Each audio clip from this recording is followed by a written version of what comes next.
चलिए अब अगली बड़ी खबर का रुख करते हैं। हिमाचल प्रदेश सेब उत्पादन में दूसरे स्थान पर है, लेकिन इस साल सेब की खेती पर खराब मौसम का प्रभाव देखने को मिल सकता है।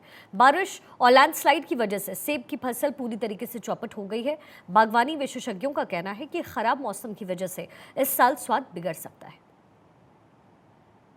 जो बाढ़ है, लैंडस्लाइड हो रहा है, हर चीज़ जिस तरीके से प्राकृतिक आपदा आ रही है, आपको क्या लगता है किस तरीके का नुकसान है सेब को लेकर के? सर हमारा जो मैक्सिमम नुकसान हुआ हो, एक तो स्लाइड हुए, सेब बह गए नीचे, बड़े बड़े 10-10 15-15 साल के जो प्लांट थे वो पानी में बह गए। दूसरा आप ही देख ही रहे, जो क्रॉप थी हमारी इस साल की क्रॉप थी, उसका साइज़ ही नहीं बना, ना कलर आ ना साइज़ बन रहा।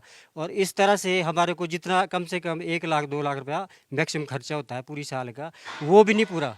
इस साल जो बरसात आई है, कम से कम आज 15 दिन तो कंटिन्यू लगी बारिश लगी, जिससे इसकी जड़ें भी सड़ गई है। आने वाले टाइम भी कोई उम्मीद नहीं है कि ये सेब चल पड़ेगा, क्या इसमें बीमारी लगेगी, कोई भी हमारे को पता नहीं कि ये सेब का बगीचा हमारा कामयाब भी होता है कि नहीं। मैक्सिमम 20 फुट नीचे इसमें नमी नमी आ गई है इस बारिश से। दूसरा, कई जगह हमारे गाँव में ही कई जगह काफ़ी सारा बगीचा, काफ़ी सारे लोगों के बगीचे बह गए हैं। तो ये हमने कभी एक्सपेक्ट नहीं किया था कि ऐसी भी मानसून आएगी। इससे पहले इस तरीके की तस्वीर देखने को मिली थी क्या? नहीं सर, मैं आज 50 साल मेरी एज हो गई है, तो हमने कभी भी इतनी हैवी मानसून नहीं देखी। जब मानसून आती थी तो 2 या 3 दिन कंटिन्यू मानसून चलती थी, लेकिन इस बार कम से कम 3 मंथ में नॉन स्टॉप बारिश हुई है हमारे यहाँ। 3 महीने में नॉन स्टॉप बारिश हुई है, जिसका किसी को जो हमारे बुजुर्ग भी है जो 70-80 साल के हैं, उन्होंने भी ये नहीं देखी इतनी तराई जो इस बार मानसून में आई है सर। यहाँ पर आप लोग भी पहाड़ों पे ही रहते हैं, आपका बाग भी है, आपका घर भी है। यहाँ पे आसपास के जो इलाके हैं, जो इस तरीके से पहाड़ों पे घर हैं, उनके घरों में दरारें आ चुकी हैं। हाँ लैंडस्लाइड जी। का हमेशा खतरा है। बहुत से लोग मर चुके हैं, बहुत से लोग अभी भी हाँ लापता है। जी। रेस्क्यू ऑपरेशन चल रहा है शिव मंदिर के पास।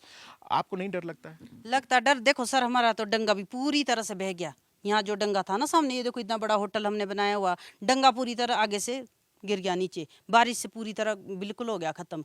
डर ही रहता, हमेशा लगा कि कहीं कुछ हो ना जाए। लगातार बारिश से क्या-क्या मुसीबतों को झेलना पड़ रहा है? बहुत मुसीबतों को झेलना पड़ रहा है सर। ना सड़कों कहीं आ जा सकते, बच्चों को स्कूल नहीं छोड़ सकते, डर ही रहता हमेशा कि पता नहीं क्या हो जाए। हर तरह से डर ही डर रहता है, इतनी ज्यादा बारिश हो रही है। यहाँ तक आने में कई जगह पे सड़कें धंस चुकी है। बिल्कुल धंसी हुई और सड़क, हमारे तो अगर घर के आगे भी सड़क बिल्कुल दरारें पड़ी हुई, तो हमने तिरपाल बिछा के रखी हुई वहाँ पे कि पता नहीं रात को क्या हो जाए, कैसे हो जाए। पूरी तरह से फसलें देखो सर, सेब की पत्तियां खत्म हो गई बारिश की वजह से। पिछले अगर 1 हफ्ते में देखें तो कितनी चुनौतियों के मतलब आपने देखा है। लाइट नहीं, कहते हैं इंटरनेट नहीं, सड़क की व्यवस्था एकदम चरमरा गई है, सड़कें ध्वस्त हो गई हैं। इसके अलावा भारी बारिश और कितनी चुनौती का सामना करना पड़ा?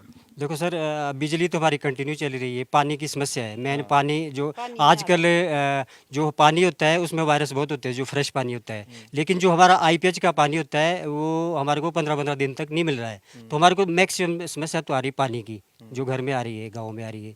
जिस तरह से आज की डेट में नुकसान हुए, तो हमने कभी सोचा नहीं था कि हाँ नुकसान हो जाएगा।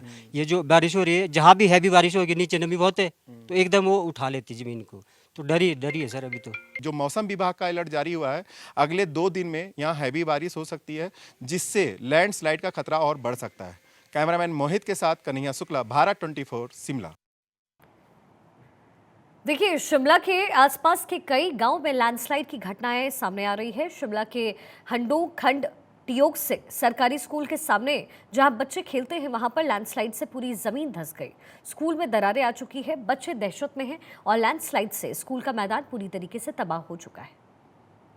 हिमाचल प्रदेश के शिमला के आसपास के इलाके जो हैं, जहां पे ग्रामीण क्षेत्र है, वहां पर लैंडस्लाइड को लेकर के और भारी बारिश को लेकर के इतना डर है कि उसका असर सीधे सीधे बच्चों पे भी पड़ रहा है। कितना बड़ा खतरा है, यहां पर एक आप स्कूल को देख करके समझ सकते हैं। ये स्कूल हडोग में है, खंड ठियोग, जो राजकीय प्राथमिक पाठशाला है, जहां के बिल्डिंग में, ये क्योंकि सरकारी स्कूल है, जहां के बिल्डिंग में दरारें आ चुकी हैं। ये बिल्डिंग कब गिर जाए, यहां पर बच्चे पढ़ते हैं, छोटे छोटे बच्चे जो आसपास के गांव के आते हैं, वो यहां पे पढ़ते हैं, लेकिन डर के मारे आज उनके परिवार ने किसी भी बच्चे को यहां पे पढ़ने के लिए नहीं भेजा है।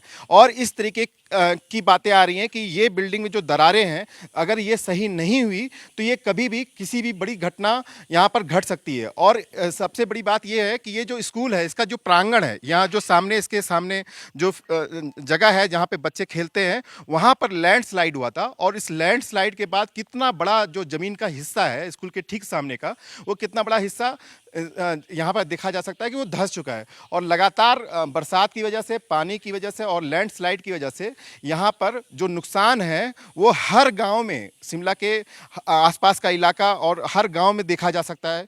कहीं पर मकानों में दरारें आ गई हैं, कहीं पे जो स्कूल हैं वहाँ पर दरारें आ चुकी हैं, और कई जगहों पर तरह तरह के नुकसान का आकलन अभी तक नहीं हो सका है। लेकिन हर जगह पर इस बात का डर है कि अगर प्राकृतिक आपदा कम ना हुई और बारिश और बरसात से लोगों को राहत ना मिली तो कहीं ना कहीं देखा जाएगा कि कोई और भी बड़ी घटना ना हो पाए।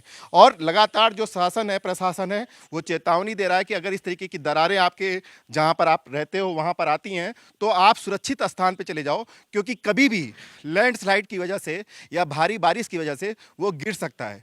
कैमरामैन मोहित के साथ कन्हैया शुक्ला, शिमला।